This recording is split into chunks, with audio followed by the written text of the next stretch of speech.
Well, greetings and salutations, everybody. Welcome to the best damn movie-related show on the planet Earth, the John Campea Show, coming from right here in my quaint little studio, brought to you in part by our friends at Mint Mobile. I'm, of course, your host, John Campea, and it is an awesome honor and privilege, as it is every day, to have you, our international friends, gather around as we talk about our favorite things in the world, movies and movie news, TV and streaming, all sorts of good stuff.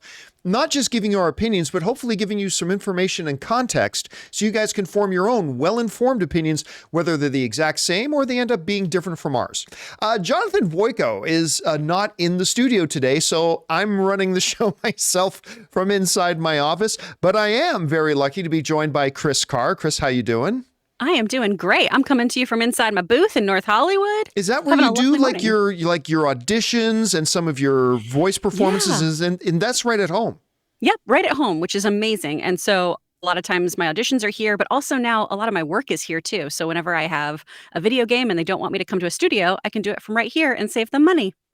Well, that's awesome. And you were able to do the show with me today, which is fantastic. All right, guys, listen, this is how today's show is going to go. We're going to start off by talking about those topics that I'm about to list off to you. We're going to talk about Teenage Mutant Ninja Turtles gets a surprise drop on Paramount today.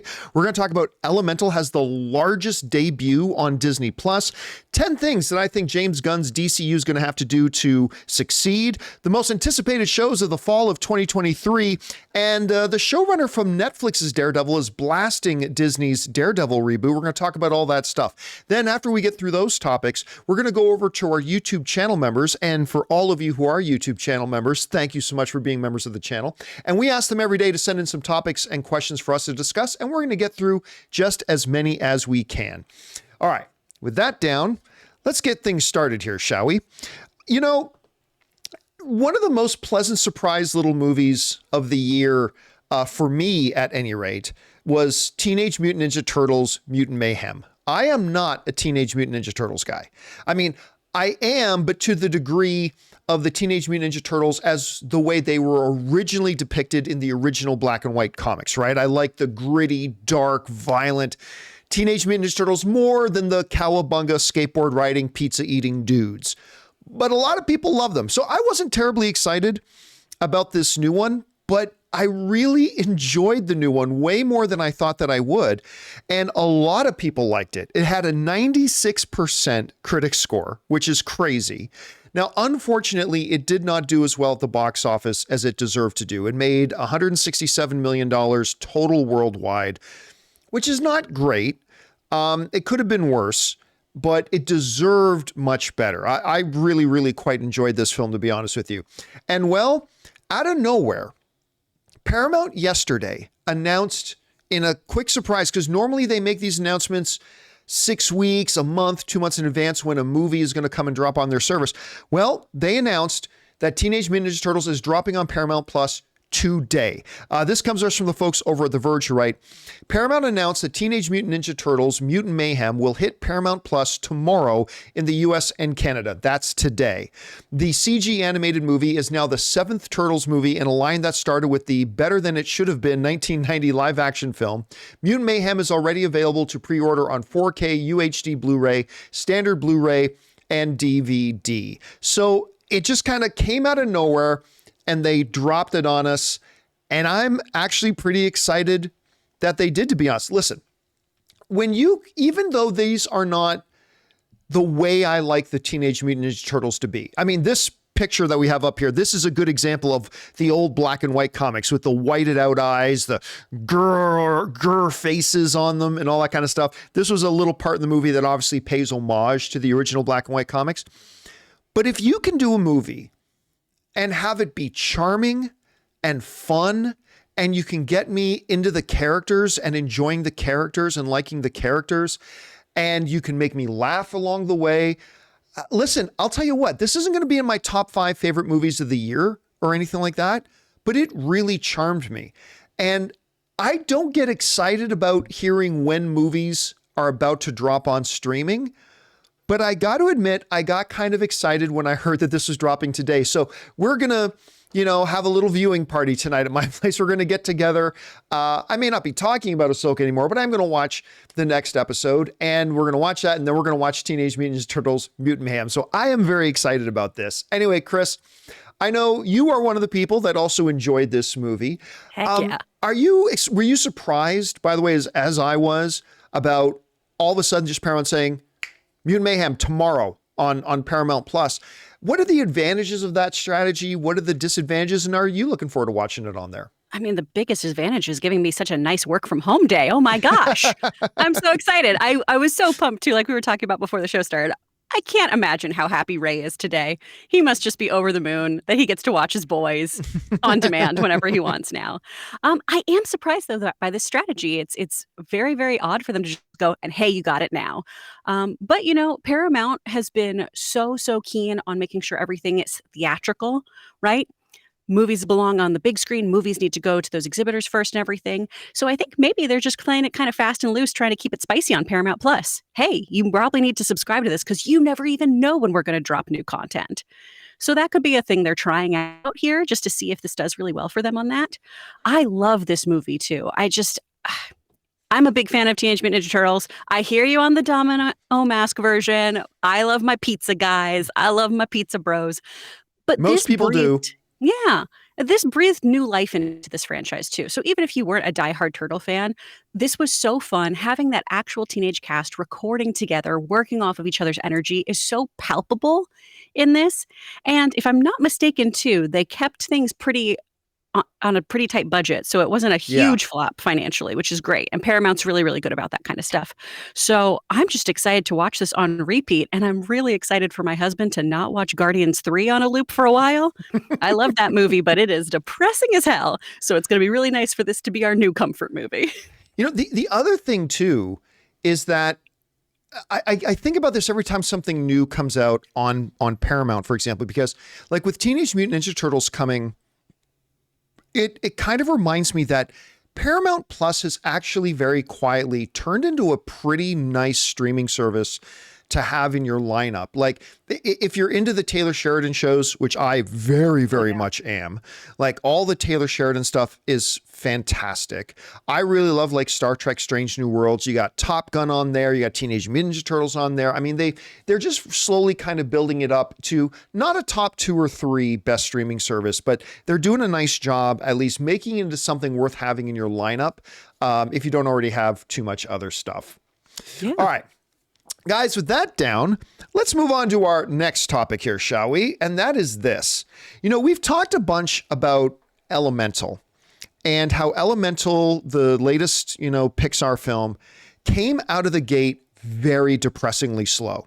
Like so slow that a lot of people thought, including me admittedly, thought this is going to be a massive flop because it just did not make any money coming out of the gate, which was really unfortunate because to me, Elemental was quite wonderful, actually. It was really, really good. I enjoyed it a hell of a lot.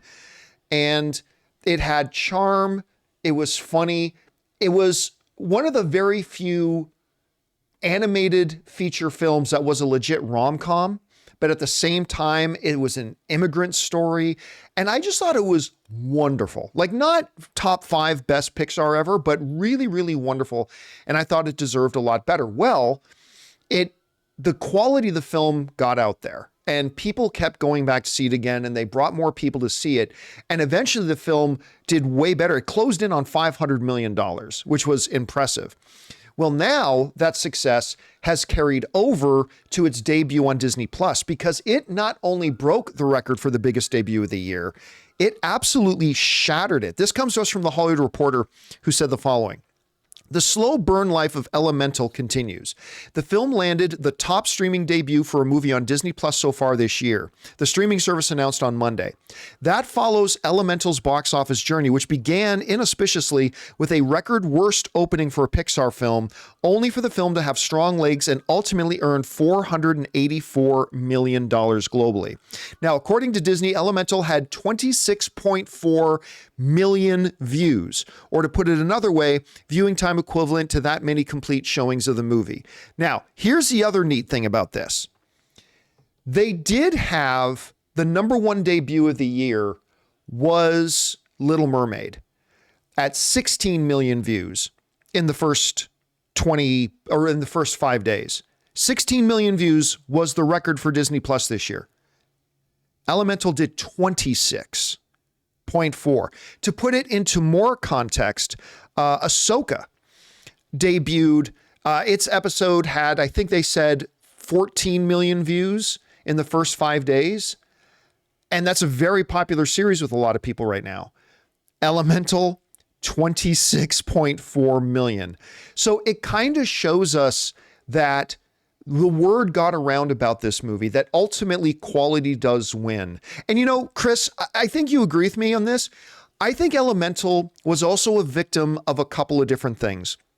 One was that really ridiculous strategy Disney employed for a couple of years of dumping all their Pixar and animated stuff on Disney Plus, which removed the idea that a Pixar film was a theatrical experience, because they put Soul, Luca, Turning Red, dumped all of it on Disney Plus. And then when they did come out of that Disney Plus era of dumping things on Disney Plus, they did Lightyear, which ended up being a disappointing film.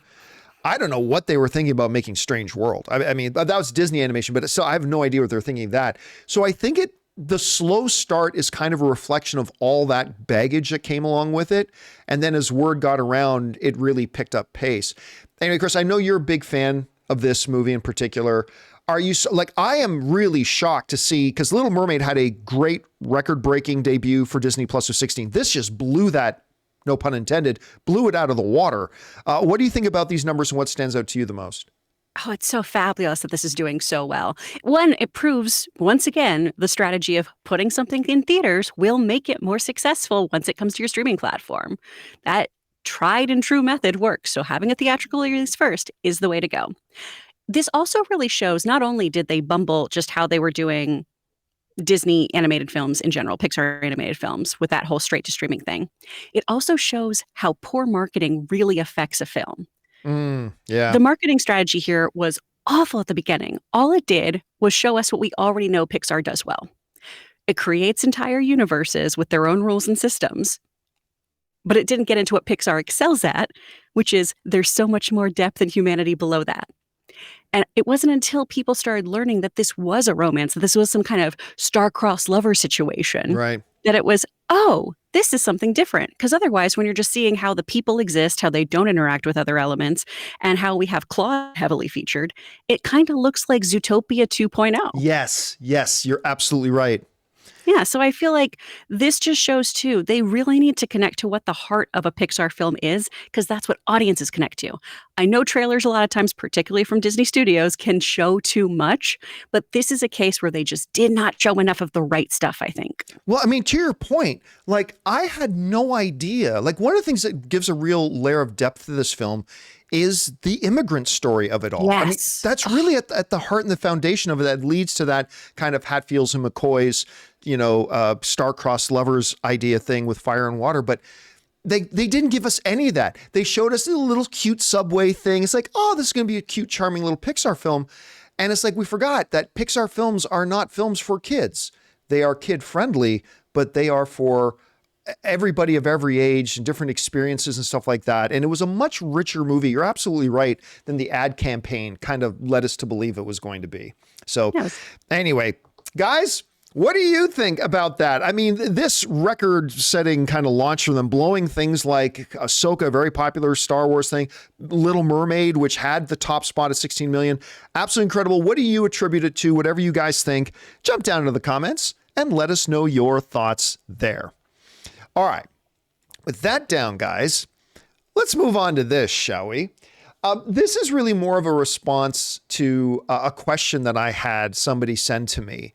And I thought it would be interesting to make a little bit of a topic about it. As you guys know, James Gunn is now the head of DC. Well, he's technically the co-head, him and his production partner, Peter Safran, now up leading and running the DCU, or at least the upcoming DCU that launches in 2025 with their first film, Superman Legacy. And, we've talked a lot on the show about the need for this movie to be great, understanding that it's going to suffer the baggage of the old DCEU, and so it's probably going to struggle a little bit at the box office, and that's fine, because it's a part of the rehabilitation of the image of DC. Very excited about it. But I had somebody write to me and ask me specifically, what are the things that I think that James Gunn philosophically needs to bring into this new DCU as we're retiring the DCEU? What does this new DCU have to do? What does James Gunn, what are the 10 things he needs to do to try to position it as well as possible for success? Outside of the obvious answer of make great movies, which is always my first answer, right? So I thought we would take a look at this a little bit. So let's hear my 10 things I think James Gunn needs to bring philosophically to make the DCEU succeed. First thing is find the right balance of dark and light tones. You know, Rob will often talk about the DCEU, and he likes a lot of the films in the DCEU. But outside of, like, say, Aquaman or whatever, Rob would often say there was a lack of joy. Like, comic book movies need to have a joy to them as well. Not exclusively joy, but find the right balance. I think one of the things that Zack Snyder's DC Cinematic Universe did really well was the grittier, darker stuff, but it was sometimes guilty of not balancing it out with bringing some of that joy in. At the same time, you don't want to pull a Thor Love and Thunder and go too far to the other side. So I think one of the things he's going to have to do philosophically is find that right balance of dark and light tones. Secondly, stick to the plan or commit to the change when a change is needed. Warner Brothers historically has been guilty of being overreactionary, right? Like, oh no, something slightly went wrong. Change everything, change our plans. Or when they would do a course correct, they would be very wishy-washy about the course correct. Look, everybody knows this, but when they weren't happy with the way Batman versus Superman went, at least a number of WB executives weren't happy with the way Batman versus Superman went. And they were very close from removing Zack Snyder before they started shooting Justice League. The problem was they couldn't make up their minds, and they decided it was too late to make a change, and they let him go. But instead of just sticking to that, they became very wishy-washy, right? They let him go and do it, but there was a lot more interference and a lot of things that happened, and we all know that all turned out to be a big mess. I think for James Gunn, what he's got to do is stick to the plan. But no matter how good any plan is, once in a while you might have to make a course correction. But when you make that course correction, be committed to the course correction, right? Don't do it halfway. Make the course correction and then stand firm. That's how I see it. All right. The third thing is have a clear vision with the directors before filming starts.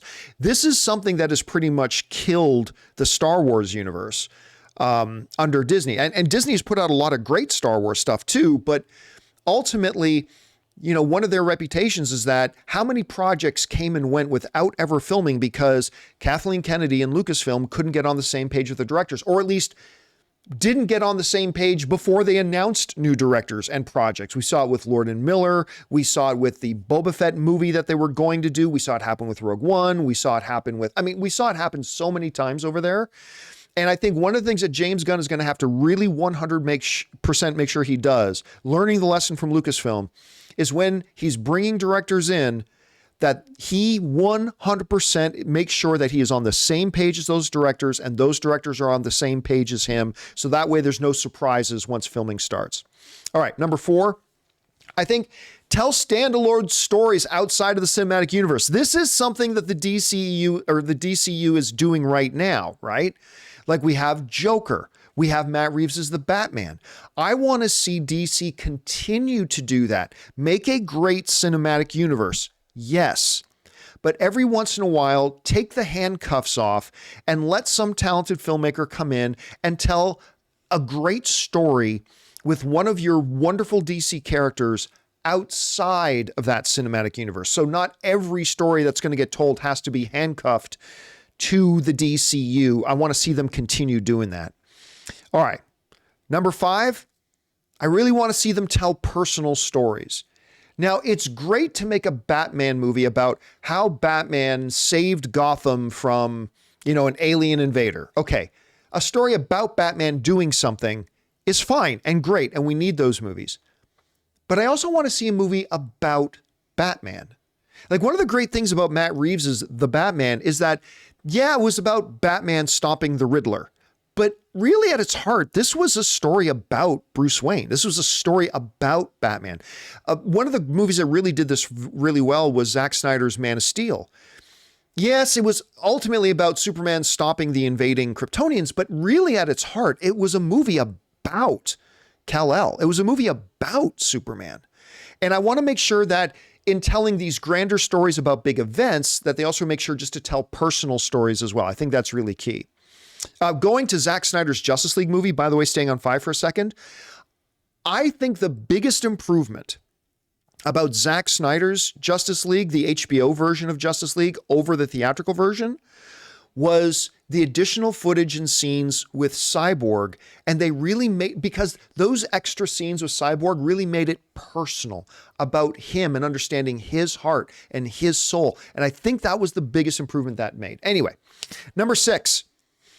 And I'm speaking kind of at you, Marvel, have real consequences. Now, you notice I put in the brackets there, Red Wedding. Chris, I was recently going through some, YouTube rabbit holes, and I got on some old reaction stuff that people did for when the Red Wedding came out. I don't know how I got on that. But seeing everybody's reactions to the Red Wedding in Game of Thrones is, if you've never seen them, guys, look it up on YouTube. It's hilarious. But here's the thing. The events of the Red Wedding, with 5 significant characters in the show just dying off like that, what it did was it made the audience, like you and me, have to stay on our toes, because we could never, we should have known that at the end of season 1 when they killed Ned Stark. So, we probably should have known it there, but it really put us on notice that in Game of Thrones, if you're a fan, you cannot get comfortable. Your favorite character could die any minute now. When somebody goes into a duel, like when James Bond gets into a fight in a bar, well, we know James Bond's going to win the fight. But in Game of Thrones, if some Lannister pulls out a sword and gets into a sword fight with some Stark, your favorite character could die. And what I would love to see is James Gunn commit to having real consequences in the DCU. And listen, everybody should be on the table. Don't kill Superman in the first movie, but if you got the balls to at some point kill Superman, kill Superman. Or if you want to kill Hawkman, or if you want to kill a Green Lantern, or if you want to kill a Wonder Woman, or something like that. If you can establish that your DCU is going to have real consequences in them, I think that could make the storytelling really, really compelling. All right. Next up at number 7, don't make the DCU completely Batman-centric. All right, listen, I'm not one of these guys that says, oh, stop doing stuff with Batman. No, Batman is your most valuable IP. He's your most valuable character. He's probably your most popular character, and all that is for a reason. Use Batman. Make him significant.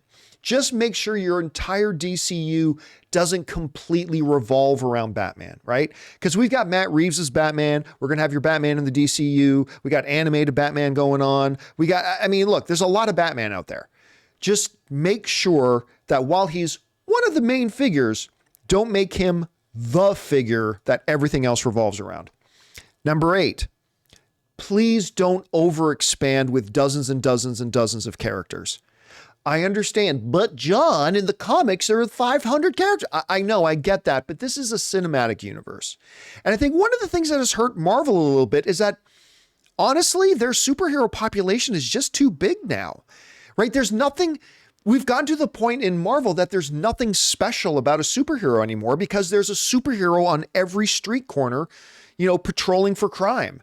It's taken the specialness out of it. It's taken the what did I used to call it? The exceptional out of the mundane. You know what I mean? And I just hope that have more than 3 or 4 characters. Yes, just don't get into the 36 characters thing, because I think then it's going to overweight it a little bit. At least that's what I fear.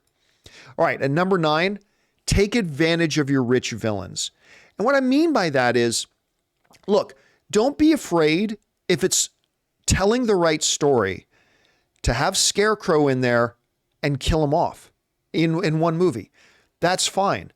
But also make sure that you are really taking advantage of some of your key great villains, that you don't just have a one and done for every villain in each movie. Like, well, this is the movie where Penguin shows up and now he's gone. And this is the movie where Bizarro shows up and now he's gone. Like, some of them, yes, because there should be real consequences. But take advantage of some of your villains. Have them used over 3-4 film kind of stretches and storylines and stuff like that, or have them recurring now and again. DC just has too many great, great villains that I don't want to see them just kind of all, one and done and out. All right. The last thing I'm going to mention here is remember to infuse adventure into your stories. Now, look, some people confuse action with adventure. They're two different things. Two guys fighting in a bar is action. But like, go to Raiders of the Lost Ark. There's like exploring, diving into the unknown, like this sense of adventure. Up is a great example of adventure, right? And I find sometimes that a lot of even really good comic book movies forget to include adventure and instead overcompensate with just too much action. Have that sense of adventure in these movies as well. And I think if they do that. So again, my 10 things that I think James Gunn needs to do: find the right balance of light and dark, stick to the plan, or be fully committed when you need to do a course correction, have a clear vision with the directors before filming starts, tell standalone stories outside of the cinematic universe, tell personal stories, have real consequences. Don't make the DCU completely Batman-centric. Don't overexpand with too many characters. Take advantage of the rich villains and remember to use adventure. So, Chris, that's my big rundown. I think I've at least philosophically the things I need James Gunn and Peter Safran to bring into this new DCU. Do any of those stand out to you? Do you have some that maybe I didn't include? What are some of the big ones to you that think they need to do to make this new DCU in 2025 really succeed? Man, the Elseworlds kind of idea here of doing self-contained stories, that is, I think, very, very key to them being successful. Because as we've seen with Marvel, we get this very tangled web that when it doesn't all fit together in a beautiful Dickensian fashion where everyone knows each other and it makes sense, we as the audience go, wait, what? What's the point of this one then? Right. We think that we're putting this puzzle piece together, and if it doesn't fit, we get angry about it. And that's something that we as fans need to work on, myself included. But that's the expectation that's been set, right? I totally agree on making these personal stories too, because a lot of times what I feel DC has kind of lacked when it's come to the screen and what's so rich on their pages is the personal backgrounds here, right? One of the reasons why the Batman film worked so well is because it took that kind of Batman hush ideology of destroying Bruce Wayne and making it a personal fight. That's why stories like, Superman Birthright are so great by Mark Waid, of just really exploring who these characters are. I think too, we've talked about this ad nauseum, but really with Superman, you have to make him so other. You have to focus on that struggle and that difficulty with dealing with your own strength. And surprisingly, two of the best things that have done that are Superman and Lois and My Adventures with Superman. Like, they're great. They're so well done. And it's in shocking ways of, oh my gosh, the Superman magical girl anime handles Superman really well. Okay, cool. So I think that's one of the things here is we've really relied on the power aspect of superheroes. And I think we got to go back to that idea of what Captain America did really well, what, Spider-Verse does really well, of the hero is the person, sans the powers. The powers are just icing. Yes, well said. Thank you. To the Superman point as well, I think another film, Superman Project, they did a good job of, because again, with Superman, and that's what they're starting off with, Superman Legacies, their first film out of the gate. With Superman, it's always difficult because how do you tell a compelling story about the God Man, right? Yeah. Brandon Routh's Superman Returns. It's divisive. There are people who have different feelings about it for many different reasons. I think there's great things about it. There's some things it did weak. I thought it was a very good movie, just not a very good comic book movie. But one of the things they did great in that movie was they showed Superman's struggle. But his struggle, the Brandon Routh Superman struggle was, what is my place in this world? He still feels alien. He feels so outside that he doesn't even know how to relate to the woman he loves. He doesn't know how to relate to the rest of humanity. He still doesn't know his place. There's a great scene in Superman Returns where he's literally just floating around in outer space. listening, yes, but they do such a good job of showing the sorrow that's in his heart about the fact that he doesn't feel like he belongs. And it's like, that's going to be key for them. I'm glad you brought that up, that they're going to have to find a way for Superman to, what does he struggle with? And it can't just be kryptonite. Exactly. And that's going to be their big challenge. Anyway, guys, the question for you is, what do you think are some of the key things philosophically that James Gunn and Peter Safran are going to have to bring into this brand new DCU to ensure that it's successful? We want to know what you guys think.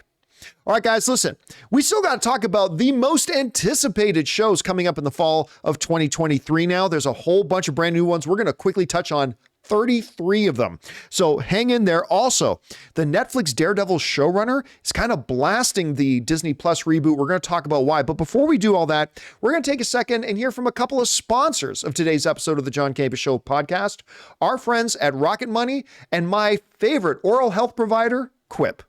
Guys, we want to take a second to thank a sponsor of today's video, Rocket Money. Did you know that the average person has around 12 paid subscriptions and they might not even remember to subscribing to half of those? If you have no idea just how much you're spending each month, you need Rocket Money. It's this great app that tracks all of your expenses so you know exactly where your money is going. I recently just found out that over 80% of people have subscriptions that they've completely forgotten about. Seriously, think about how many free trials you subscribe to that you just probably never canceled. And that's why I'm such a big fan of Rocket Money, because I was one of those people. When I signed up to Rocket Money, I was stunned to find out that a gym I had belonged to in another city I lived in, I had still been paying my dues to for over 2 years. Also, that music subscription service I use, I forgot I was subscribed to 2 other ones. That's where Rocket Money comes in, because Rocket Money is a personal finance app that finds and cancels your unwanted subscriptions, monitors your spending, and helps you lower your bills all in one place. With over 3 million users and counting, Rocket Money customers have saved on average of $720 a year. So stop wasting money on things you don't use. Cancel your unwanted subscriptions and manage your money the easy way by going to rocketmoney.com/Campea. That's rocketmoney.com/Campea. rocketmoney.com/Campea.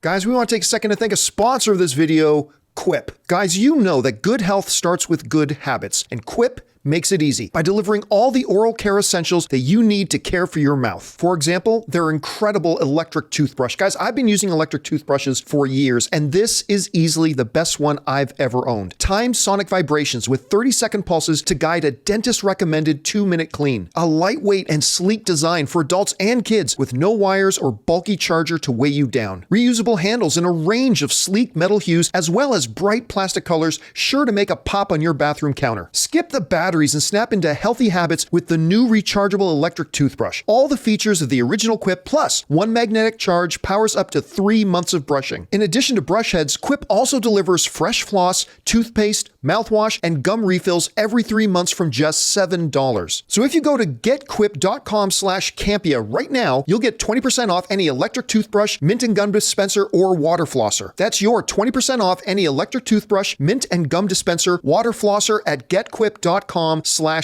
That's GETQUIP.com/Campea. Quip, the good habits company. And thank you to our friends at Rocket Money and Quip for sponsoring this episode of the John Campea Show podcast. All right, guys, with that down, let's move on to this, shall we? This is really interesting. Now, okay, we're heading into fall and the TV season, and there's a whole bunch of new shows coming, a whole ton of them. So what I thought is I would take this article that we have here from Variety. Variety put out a really interesting article with what they call the 33 most anticipated brand new shows coming in the fall of 2023. So I'm going to go down through them quickly. And then Chris, see if you can make a mental note of the ones that really stand out to you. And we'll go from there. All right, let's get things rolling here. And they're starting off with Lakeith Stanfield's The Changeling. Not to be mistaken with the classic movie, but The Changeling. It describes it as based on Victor Laval's best-selling book of the same name. The Changeling is billed as a fairy tale for grown-ups, including horror, parenthood stories, and a perilous odyssey through a New York City you didn't know existed. Of course, again, with Lakeith in there from being everything from Knives Out, which I thought he was great in a supporting role. Obviously, his role in Atlanta. He was really quite charming in the complete Disney flop, Haunted Mansion, but I really like him a lot. So the Changeling is one thing to keep your eyes on.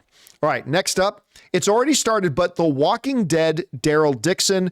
It's described as, in the latest Walking Dead spinoff, which once featured Carol, but now does not. Daryl struggles to find out how he arrived in France and why he's here, hoping to find a way back home. Now, it's got Norman Reedus in it. I love Norman Reedus, but I'm not going to lie. I tapped out of everything Walking Dead like 5 years ago. I liked Walking Dead for what it was for a good number of years, but I eventually tapped out of it, and I'd be lying to you if I said I was interested in this, but hey, it's out there now. All right, we also got one that Ray loves, The Swarm. And it's described as, per the official description, after years of unrestrained pollution and relentless climate change, a mysterious force of the deep starts using the creatures of the ocean as hostile hosts and declares war on humanity. So Ray's been really excited about this. It sounds a little bit like that. What's that M. Night Shyamalan movie where the trees come to life? The Mist? No. What was that? Now I can't remember the name of it. The Happening? I think it was The Happening. The Happening. Yeah, with Mark Wahlberg. It sounds a little bit like that, but instead of trees, they're using whales to go around and kill people. Ray's enjoying it. It just started on September 12th. All right. This one sounds interesting, called The Other Black Girl.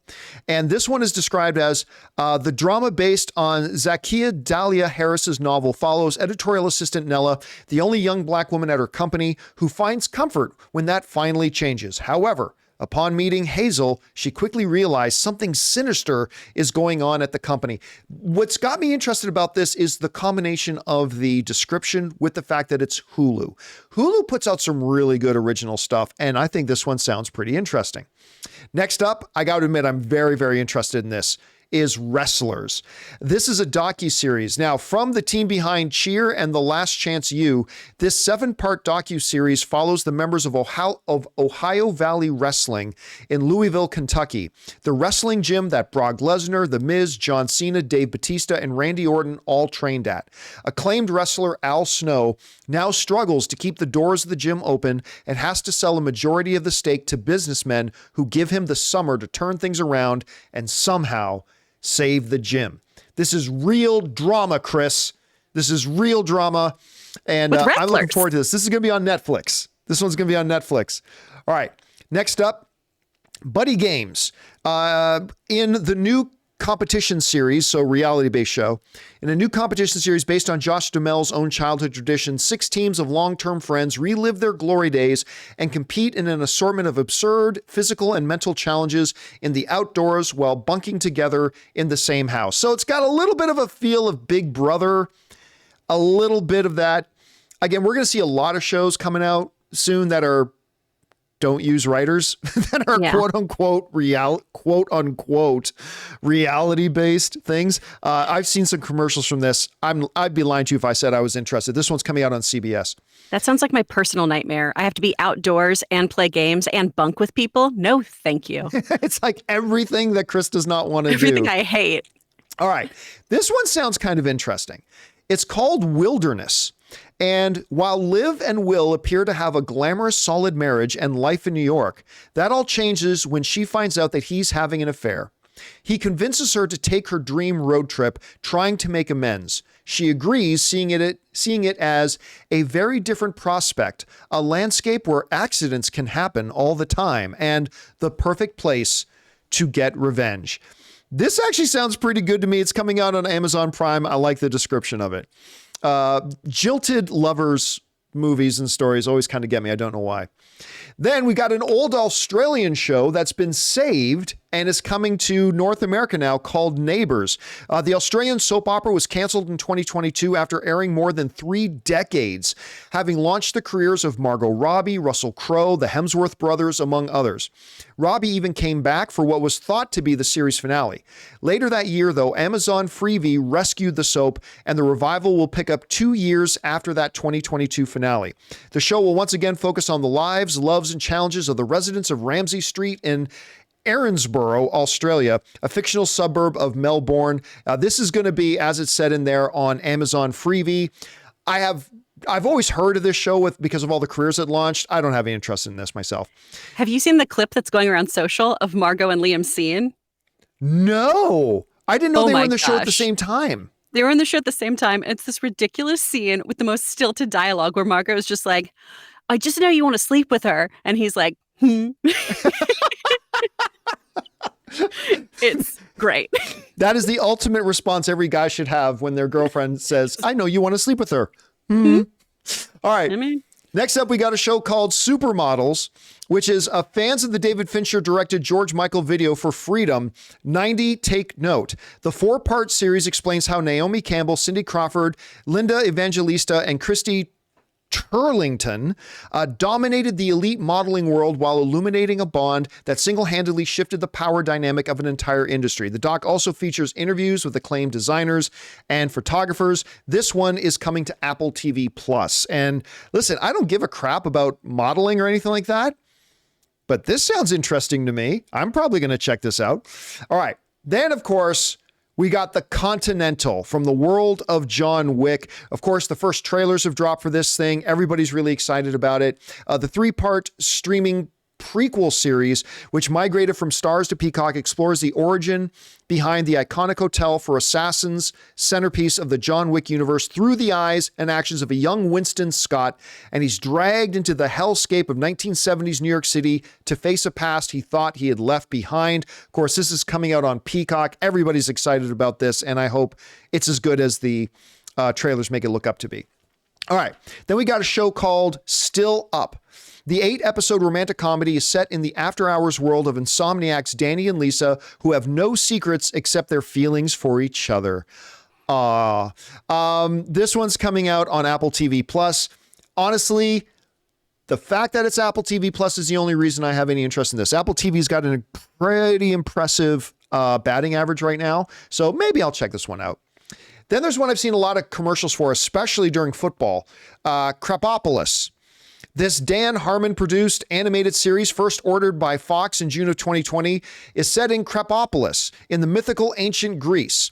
The show tells the story of humans, gods, and monsters who are trying to run the city while attempting to get along. The characters include the mortal son of a goddess, who is the narcissistic king of Krapopolis, the powerful goddess of self-destruction, the goddess of self-destruction. Okay, I like that. And the Minotaur, half centaur, half manticore, the self-described life of the orgy. The show has already been renewed through season 3. Now, this is a Dan Harmon produced show. It's coming out on Fox. I don't know how look, all I know is that they must be really big on this to before it even debuts. It comes out on the 24th of this month, that they've already renewed it all the way through season 3. I'm not gonna lie to you, the trailers have not looked good to me, but all right. This one I'm interested in. It's called The Irrational. It's a terrible title, but The Irrational. And NBC appears to be the only broadcast network that stockpiled a few of its scripted series in anticipation of the strike. And The Irrational is the first to premiere. It filmed 7 of its 10 seasons. Let me try this again. It filmed 7 of its 10 season 1 episodes. Based on Dan Arley's book, Predictably Irrational, the show follows the world-renowned professor and behavioral scientist Alex Mercer as he uses his unique, unconventional skills to take on high-stakes government cases. Now, this has got Jesse L. Martin in it, who, of course, for those of you who watch CW's show, he was, of course, Flash's adopted dad in that show for a whole bunch of years. I remember him in Rent. But I was really excited to see him in this, and I like these crime procedurals, so I'm going to be interested in this. It's on NBC, starts on the 25th. Then we got something called Love in Fairhope. It's a docuseries that meets rom-com. Love in Fairhope follows 5 generations of women in the small town of Fairhope, Alabama. Per the logline, in this community, everyone knows everyone else's business, but no one knows where hopelessly romantic dreams, passions, and inspiration will take them all. Puke. It's got Reese Witherspoon, who's an executive producer on it, but I don't think she's in the show. It's going to debut on Hulu. All right, I'm going to start going through a little faster these because we still got a bunch to go. The Golden Bachelor. It's The Bachelor, but with a 71-year-old rich dude. I've never watched anything Bachelor related, so I have no interest in this. Gen V, the spinoff of The Boys, is coming out on Amazon Prime Video. It launches in, I think, 10 days. 10 days from now, The Boys spinoff Gen V starts. Really looking forward to that. We got Found, which is a public relations specialist, and her team focus on the fact that more than 600,000 people, half of whom are people of color, are reported missing in the U.S. per year. However, the everyday hero is holding on to a secret of her own. This drama was supposed to be a mid-series series for NBC, but the network pushed it to this fall schedule so it could have original scripted content. This one sounds interesting, coming out on NBC on October 3rd. Then we got something called The Spencer Sisters and Sullivan's Crossing. This is more Canadian television from the Canadian television network CTV. A bunch of Canadian television has been successfully migrating over to the States lately. Things like Kim's Convenience, things like, why am I freezing on the name with Eugene Levy? I love the show. Schitt's Creek. Schitt's Creek, yeah. Shows like Schitt's Creek and others. They're hoping Spencer Sisters and Sullivan's Crossings can be the next one for that. I've never actually heard of either of them. The Fall of the House of Usher is one that's getting a lot of attention right now. They just dropped their first trailer this week on there. You got Luke Skywalker in it, which is kind of interesting. Based on the works of Edgar Allan Poe, the ruthless Usher siblings, who have built a pharmaceutical empire, uncover the family secrets when heirs begin dying at the hands of a mysterious woman from their past. This limited series is likely the last Netflix project for Mike Flanagan, the Haunting of House Hill creator, since he's since moved on with his company over to a new deal at Amazon. I saw the trailer. Did you see the trailer for? I did, and someone's eye is hanging out of their face. Yeah, there's eye violence. Yeah, I knew when I saw that it wouldn't be good. I'm not going to lie to you. I love the cast in this thing. Bruce Greenwood's in it. Again, Mark Hamill is in it, which is really interesting. It's got a really good stacked cast. I didn't like the trailer, though, myself. I didn't think it looked all that good. But it's from Mike Flanagan, so maybe I might check it out. Yeah, he has a pretty good track record. All right. Then we've got something called The House of Villains. This looks like a reality show with some C-level celebrities and stuff like that. It's going to be on E, so you can ignore it. Frasier is coming back. And oddly, look, Night Court came back recently and it's awful. Like really, really bad. Oh, it's really bad. Oh my, I loved the original Night Court. The new one was terrible. I had the same fears for Frasier. But I'll tell you what, I've been hearing from some people it's actually quite good. So I'm going to keep my fingers crossed for that. Next up, we got Lessons in Chemistry. This is set in the early 1950s. This drama follows hopeful scientists who accepts a job hosting a cooking show after being fired from the lab. She then sets out to teach a nation of overlooked housewives and the men who are suddenly listening a lot more than recipes. Based on Bonnie Gromus's best-selling 2022 novel of the same name. I don't know anything about it, but again, it's an Apple TV Plus show coming out in mid-October. I'll probably give it a shot just because it's an Apple TV Plus. All right. Then we've got Living for the Dead. The creators of Queer Eye introduced 5 fabulous queer ghost hunters. Wow, if that doesn't sound like a modern day concept, I don't know what else does. 5 fabulous queer ghost hunters crisis across the country, helping the living by healing the dead. The group explore infamous haunted locations and push past boundaries to accept both the living and the dead. Living for the Dead sounds like a title from 30 Rock, but let us at this gay ghost hunters reality show. It's got Kristen Stewart's going to be the narrator, so it's a reality-based thing. Ghost hunting meets Queer Eye for the straight guy. Okay, sure. Coming out on Hulu. Ghost hunting. All right. Then you got this thing called Fellow Travelers. This one's going to be on Paramount Plus. It looks like it's a drama. They say based on Thomas Maloney's novel. This is an epic love story and thriller highlighting the lives of 2 men who meet in McCarthy-era Washington. They begin a romance just as Joseph McCarthy and Roy Cohn declare war on subversive and sexual deviance, initiating one of the darkest periods of the 20th century American history. Look, I'm really actually into the history stuff and looking at stuff behind the scenes and history and tell these stories. So I'm into it. Sure, Paramount Plus, why not? Love Island Games. This sounds like another reality show. Reality one.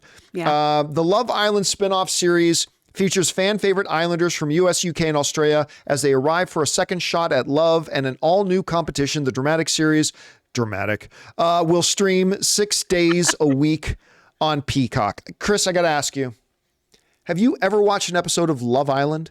I have never watched Love Island. I'm so proud of you. I listened to, this is so dorky, it's the best though. I listened to a improvised musical podcast called Off Book. That's amazing. And they did an episode about Love Island. I'm proud to say I've never watched this. I have no intention to start now, but hey, different strokes for different folks. There are people out there that like this stuff, and maybe they'll be excited about this. All right. All the Light We Cannot See.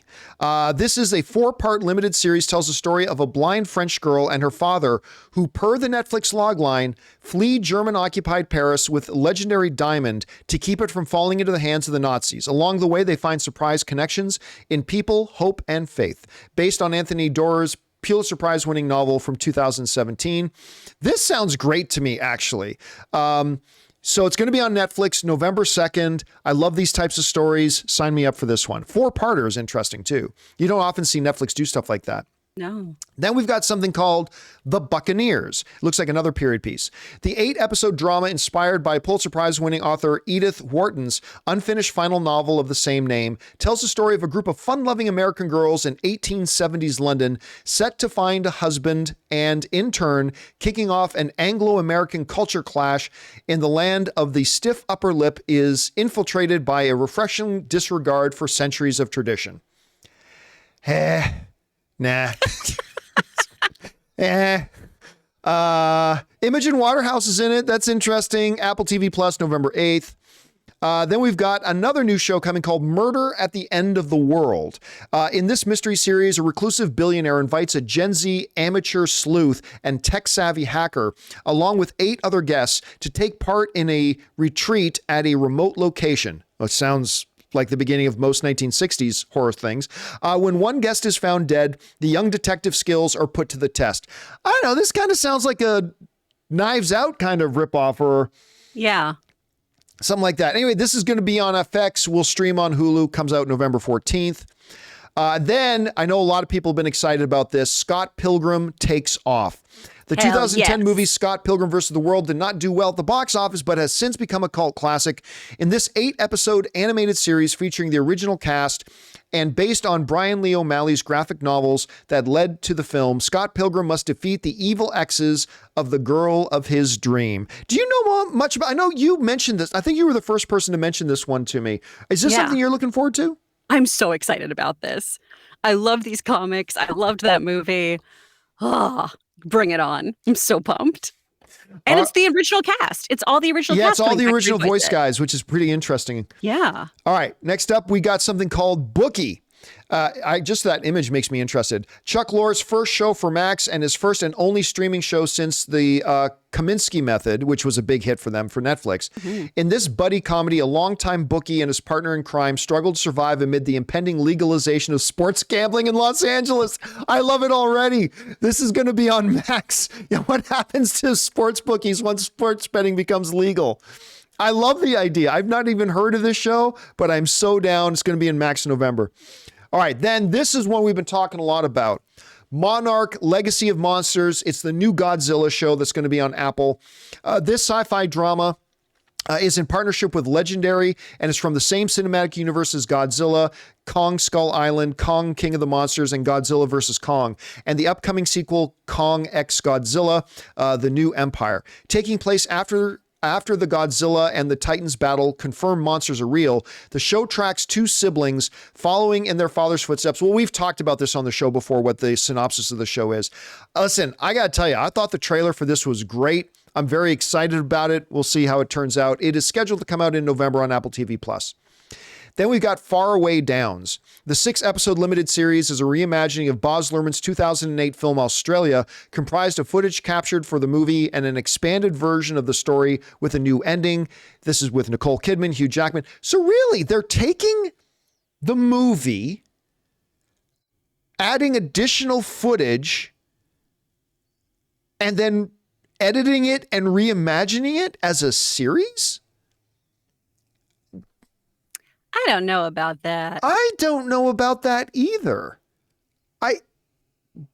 As you would say, for why? Yeah, it's a big for why.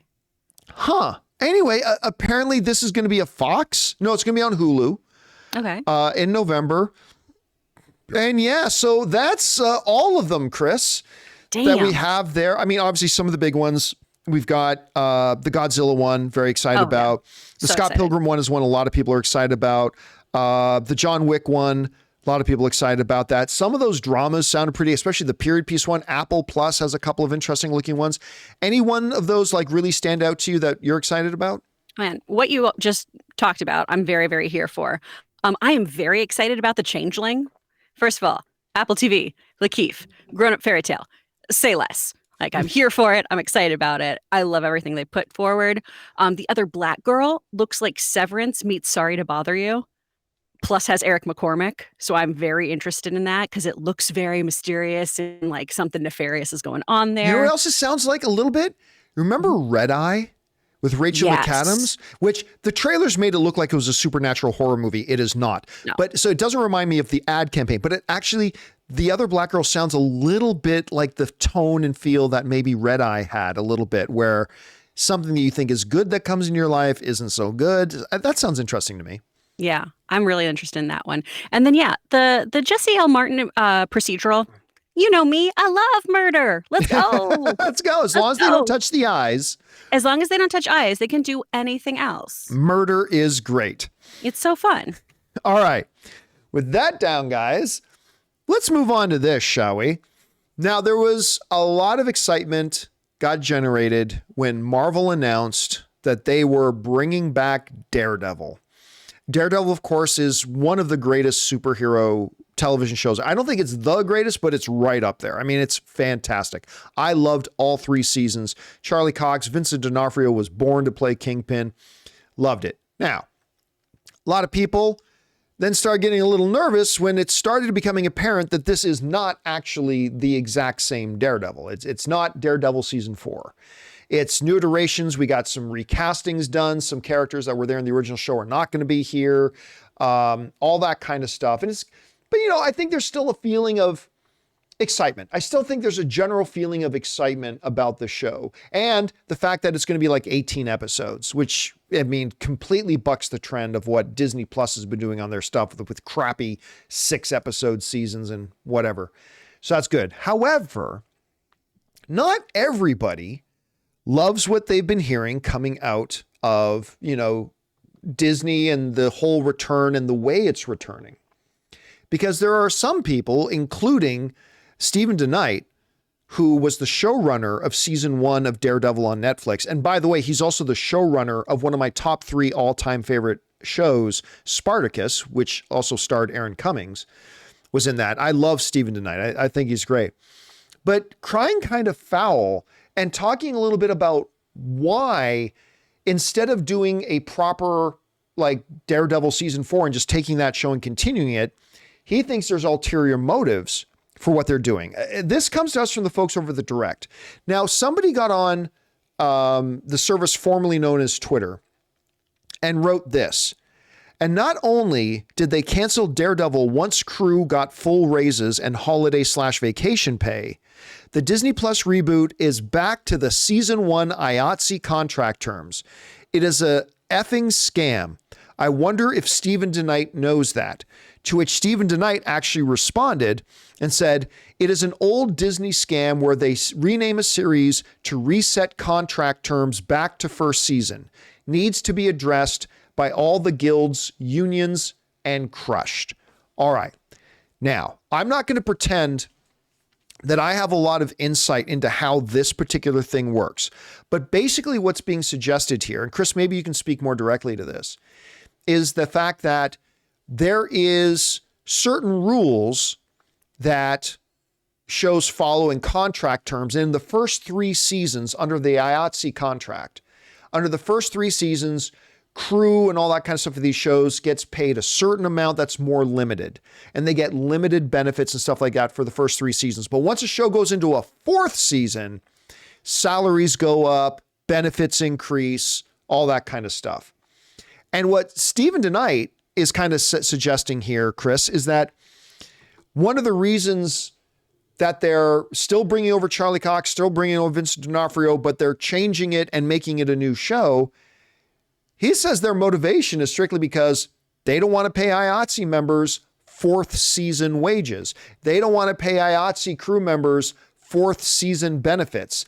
They get to go back and reset it to season 1 of the contract. Now, I don't know if I buy it, because again, I thought immediately when they were going to bring Daredevil over, I immediately thought, with no thought about the IATSE contracts, is they're going to want to make this their own. They're going to kind of want to reshape this and make it a Daredevil that fits more into the MCU. They're going to make it their own thing. It's not going to be Daredevil season 4. But I also didn't know about those other things and how costly that could be. You read the comments here. How significant are like the wage increases, benefit increases if they had done this as a season 4? And do you think that was part of their motivation for just kind of starting from square one again? You know, it's honestly hard to say because Daredevil was initially canceled about 3 years ago, 3 or 4 years ago now. And they didn't, I don't think at that time, have this plan of rebooting and bringing Daredevil into the MCU. Right. That being said, this is something that's been brought up a few times before with other Disney projects too. Joey Bragg, who's a child actor, he was on shows like Liv and Maddie and stuff like that on Disney Channel. He talked about how this was just something that Disney has constantly done. And it's why popular shows in the early aughts, like, you know, a Lizzie McGuire or a That's So Raven or The Sweet Life, they would get canceled or they would end and have a new version of it pop up where those are counted as new seasons, basically because for those first 3 seasons, there's this loophole of being paid an 88% minimum or so. So 88% of what the minimums are. And then you would increase those once you get to that 4th season. And by doing this kind of soft reboot or pseudo cancellation, you then start from scratch and continue paying those minimums. So it is a pretty nefarious thing to do. Do I think that's what's happening with Daredevil? I'm honestly not sure because of that gap and because of this plan. Now, if it had been they canceled on Netflix and immediately started having Daredevil Born Again, right, then I would have been absolutely, that is 100% what they're doing. That timeline discrepancy is the only thing that I'm kind of clinging to of. I think Disney does that, but I don't think Disney did it here. Let me ask you this question, because and this is not a rhetorical question. Okay. Let's pretend for a moment that the IATSE contract stuff, you know, that you'd have to pay these crew members and all these, let's say that wasn't a factor and that didn't exist. My initial thought was that once Disney launches their version of Daredevil, it was going to be a new Daredevil. Like it was going to be a new version, a new iteration, even with Charlie Cox still playing the role. Did you think that, or did you think that, you know, if Disney ever picks it up, they're just going to keep rolling with Daredevil season 4? I don't know. How do you think they would have done it if the IATSE thing was not an issue here? I'm honestly not sure. You know, for the longest time, I was holding out hope that so many of the Daredevil players were going to return because we have Charlie, because we have Vincent. And I really love that Foggy. I think he's just so wonderful. And for people who haven't heard, Foggy is not returning to the show. At least the actor who played Foggy in Netflix is not returning. And the Karen, was that the character's name? Yeah. Karen is not returning to the show, and the actress is not returning to the show either. Yeah. So, and Disney from the jump was saying it was going to be a different version, a lighter version. And that's not something that we should, I hope, get upset about. It's just that Netflix version was very dark. You know, that scene with Kingpin and the car door, even though we don't see anything, is harrowing. That is such a disturbing moment. And I don't know if that kind of energy is going to exist on Disney Plus. Maybe it will. Moon Knight got pretty gnarly in some parts. But I think that since Netflix really was never made part of the MCU officially, those shows, there were just references like The Green Guy, The Thing in New York, that sort of thing. I don't know if there ever was that plan to bring those characters into the MCU fold. And I think Disney is doing a lot of kind of cafeteria service right now. We like a little bit of this, but I'm going to pass on that. I like a little bit of this, but I'll put this on my plate instead. And I think that's really what they've been doing with these kind of Netflix properties. Oh, we really like Charlie, but maybe some of the other things didn't fire for us. I know you're in SAG, you're not in IATSE, but would you have any sort of a guess? IATSE people have skills. I can't build anything. Because I have no concept here. Like, what kind of price tag could we be talking about?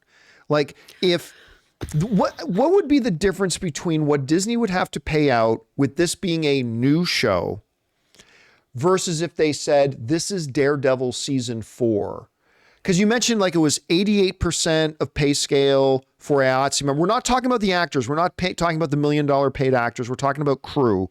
Yeah. How, if you had to take a random guess how big of a price difference it's going to be for Disney for one season of this new Daredevil as a new show versus it being a fourth season show, what would you guess that dollar value might be around?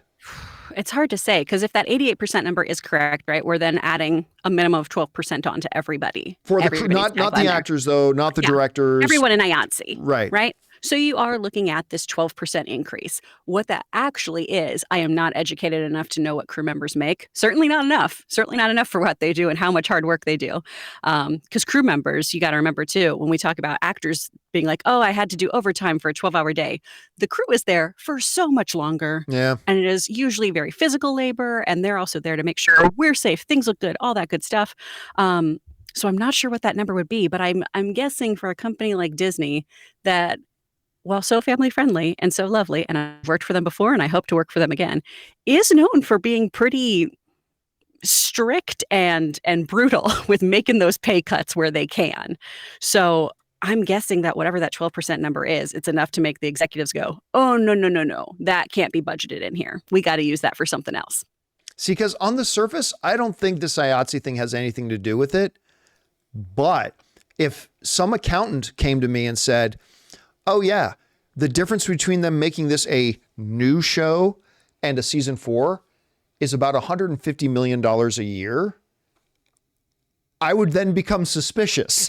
I think at that point I would have to become, but you raise a really good point too about the fact that it's not like they ended the Netflix thing and the next day Kevin Feige said, Daredevil's coming home to the MCU. It was like years in between the cancellation ones, but I don't know. It's a really interesting situation. It's really interesting to see Stephen DeKnight's, the old showrunner's, comments on that. And guys, what do you think? Do you think this has a big part of it? Do you think it had nothing to do with it? Whatever you guys think, let us know down in the comments below. All right, guys, listen. We are now going to go over and start taking some questions from our YouTube channel members. But before we do, we're going to take another moment here and thank another sponsor of today's episode of the John Campea Show podcast, my mobile service provider, and they should be yours, Mint Mobile.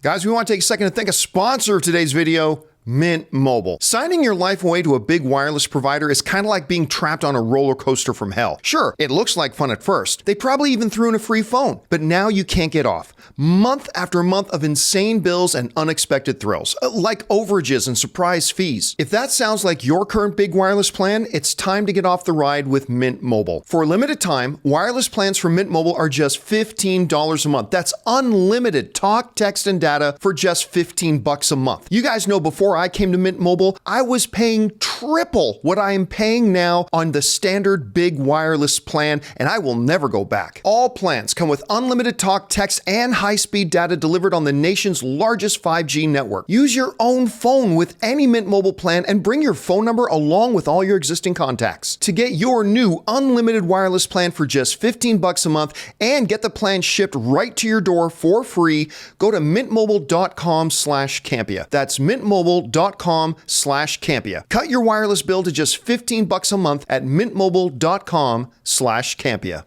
And thank you to our friends at Mint Mobile for sponsoring this and every episode of the John Campea Show podcast.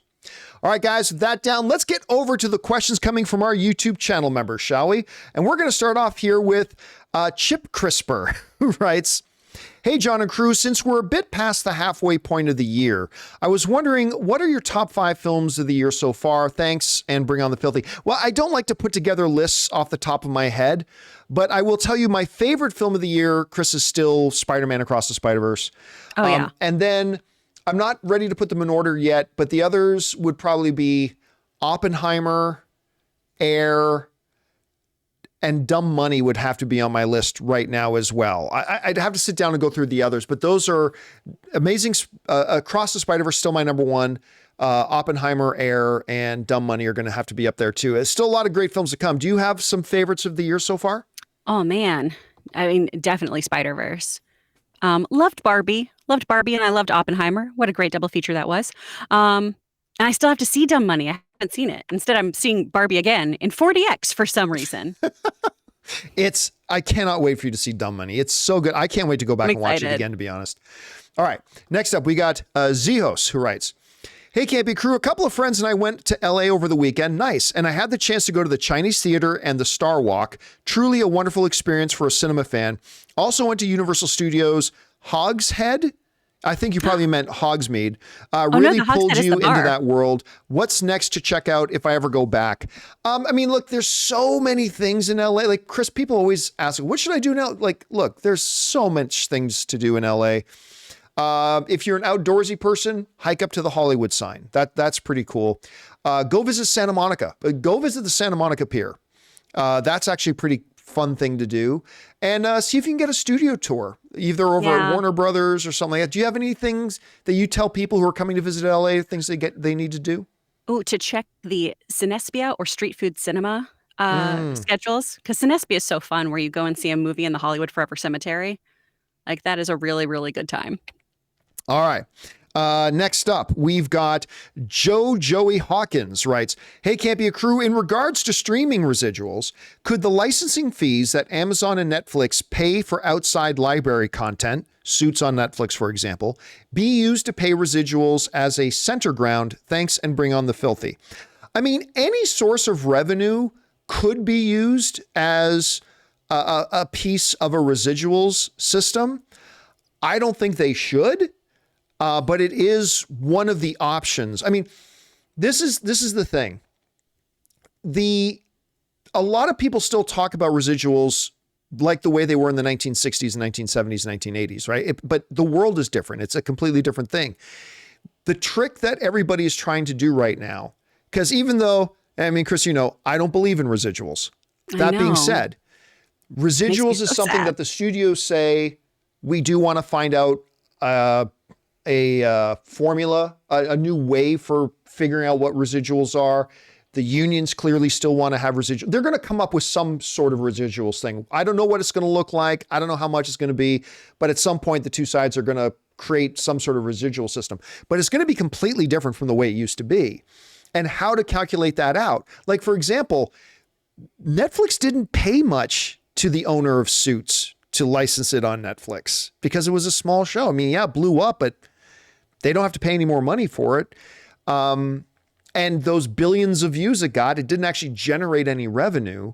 So they're going to have to find a new method and calculation that I'm sure SAG members, AMPTP, WGA members are trying to figure out what that looks like. Because I think what we can agree on, Chris, is you can't generate money from nothing, right? Yeah. You can't say, hey, something happens on the studio side that doesn't make them any money. We need to be able to get money from that. You got to find methods where revenue's being generated on a secondary performance of a piece that we should get a certain percentage of. It's just a matter of, I guess, finding that ground. Yeah. And the WGA, by the way, they tomorrow they sit down with the studios again, and maybe there's going to be a proposal on the table. Have you heard any of your actor friends and other members of SAG maybe proposing some kind of new model for what a residual system would look like? I haven't heard much, honestly. The biggest thing that I've been part of lately have been the video game discussions. Right, that's been big. And that's one where we're just so focused on AI that it's like residuals. We're not going to focus on that right now. We're going to focus on AI because everything we do literally gets tracked, copied, and put into a computer. So got to make sure that still gets set out there with our consent. All right. Next up, we got Dr. Stinky writes, hey, John and crew, happy 96th birthday to Rosemary Harris, born in 1927. Also, happy belated birthday to Chris Robertson, who would have turned 100 9 days ago. Wow, time passes.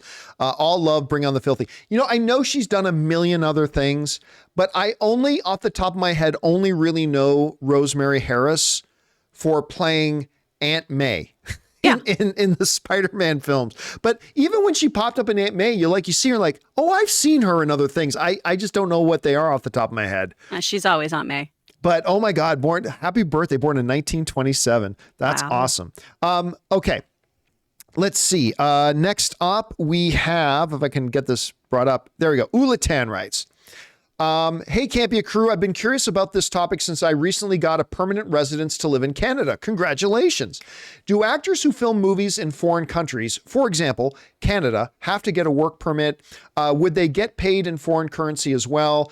I wish I could have asked Aaron this question.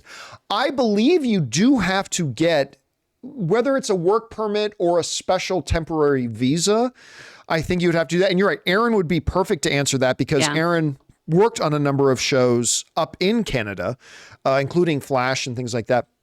Chris, have you ever had to go up to Canada to shoot something or record something? No, I've done everything in the States. Or when I was non-union, I did a couple video games for a Polish gaming company.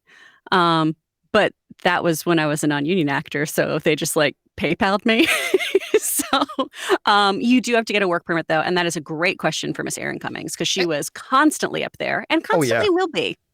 And, you know, she moved to New York recently, but they seriously thought about moving to Vancouver. They thought seriously about moving to Canada, her and Tom.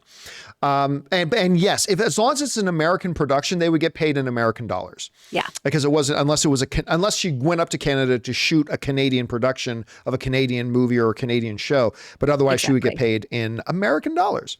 All right, just got time for two more here.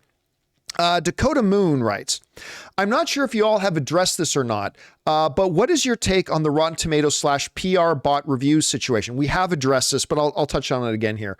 I don't know a lot about it, but I keep seeing people using it to discredit Rotten Tomatoes. Okay. I don't know if you've heard about this, Chris, but so what happened was, first of all, it's being really blown out of proportion by people, and I'll tell you why. But there was a situation where Rotten Tomatoes caught a PR firm that, first of all, the PR firm didn't think they were breaking any rules. But what they would do is they had projects that they represented that were getting no coverage, and they reached out to some verified YouTube critics, not the high profile ones like Rolling Stone or whatever, but some of the lower ranked YouTube critics, and offered to pay them to do a review of a movie that they were representing. Now, they did stipulate that it does not have to be a positive review. We just want you to review it because no one's reviewing this movie. We want you to review it. But this is where I think they got themselves in trouble. One person wrote to them and said, hey, if I don't like the movie, are you cool that I give it a negative review? And they said, you are free to do whatever you want. Of course, it would be really cool if you just didn't post your review if you didn't like the movie. Oh. That's where they got themselves in trouble. Now, you have to understand that there are over 1,000 critics on Rotten Tomatoes. I believe the number of people that were involved in this was 8. Which made it like 0.0 something % of the actual critics on Rotten Tomatoes. So there's a couple of extenuating circumstances. Number one, the system worked because they got caught. Number two, those people were removed. Number three, it was less than 1% of the people involved. And number four, the people involved who were doing it didn't think they were breaking any rules. Because again, remember, this wasn't a situation where a PR firm paid $10,000 to somebody to write a great review for a movie. They literally paid them, and it was like $500. It was something really small. It was some small amount to say, hey, our movie isn't getting any reviews on Rotten Tomatoes. Can you review it? You don't have to make it a positive review. But then they shot themselves in the foot by going, if you don't like it, it would be cool if you didn't post it at all. But yeah, that's the thing. It was less than 1%. They got caught. The system worked. Anybody who tries, you know what this is like, Chris? It's like saying, oh, there was a member of an NBA team who admitted they didn't give 100% this season. That means NBA players don't actually give any sort of effort when they play. It was like less than 1% of the players that said that. This is a nothing burger. It's a nothing story. Anybody who tries to say it's anything bigger than that is just trying to push their own agenda. The system worked. The people got caught. The people who even did it didn't even realize they were doing anything wrong. And it was such a small percentage, such a finite percentage that it actually had no impact on anything. And by the way, these projects this PR firm was doing, Chris, were these like nothing little projects, these outlier little projects that nobody was paying attention to. It's not like Warner Brothers paid somebody to give Harley Quinn movie a good rating. It's such a nothing thing. I don't know. Did you hear about this, or now that you are hearing about it, any thoughts? No, I was wondering about this because sometimes I'll just, post a picture of my dogs and someone will write something like, "I'm so disappointed in you." And I'm like, well, get in line. And I got one of, "It's so disappointing you haven't addressed Rotten Tomatoes." And it was like, do I need to address a company? What do I need to do? So thank you for explaining that. And thank you so much for making it a sports analogy so I could really absorb it. So you can really get the totality of the scenario. You know me and b-ball. Thank you. Yeah. And by the way, that seems like nothing. It's another important thing to point out that this had nothing to do with Rotten Tomatoes. Rotten Tomatoes didn't do anything wrong. Yeah. This was some outside PR firm representing some completely irrelevant little projects that thought they were just paying to get coverage. They didn't specify it had to be positive. Rotten Tomatoes didn't do anything wrong. They actually caught the situation and corrected the situation. And again, it was less than 1%. It was a 0 point something percent of it. And it's a nothing story. It really is an absolutely nothing story, unless somebody's got an agenda and they're trying to make it a story, but it's nothing. That sounds like a headline that got clicked a bunch and an article that wasn't read. Yeah. Yeah. Or not even clicked. It was like a headline people saw. It didn't even click. It's like, oh my God. Like, yeah, it was a nothing story. Anyway, guys, that'll do it for today's installment of the John Campea Show podcast. We actually went a little bit overtime because that 33 upcoming TV shows that segment went way longer than I thought it was going to go. Stuff. But thank you so much for being here and making this show part of your day. Big special thank you to our YouTube channel members for sending in questions and for just being YouTube channel members and supporting what we do around here. I want to thank, of course, Chris Carr for being here. Chris, where can people follow you online? And you do, with that booth you're in, you actually do coaching and teaching people how to do voice work. Where can people find you and where can people find out about maybe getting some lessons? Oh my gosh, thank you so much. You can follow me on Instagram. It's Chris Carr. And I have just posted recently, actually, I'm doing another Intro to VO bootcamp. This is my last one for the year. So if you want a quick, one Saturday kind of breakdown of how to get into VO, sign up for that. Otherwise, my husband and I run a voiceover and dialect school called Speak Friends Studio. We do voiceover demos. We do coaching. We do all kinds of stuff. And Logan can teach you the coolest trick ever, sounding like you're not from where you are. You'll be really cool at parties and trick telemarketers. I'm already interested in that. Guys, that'll do it for us for today. Thank you so much for being here. My name's John Campea, and until next time, my friends, bye-bye.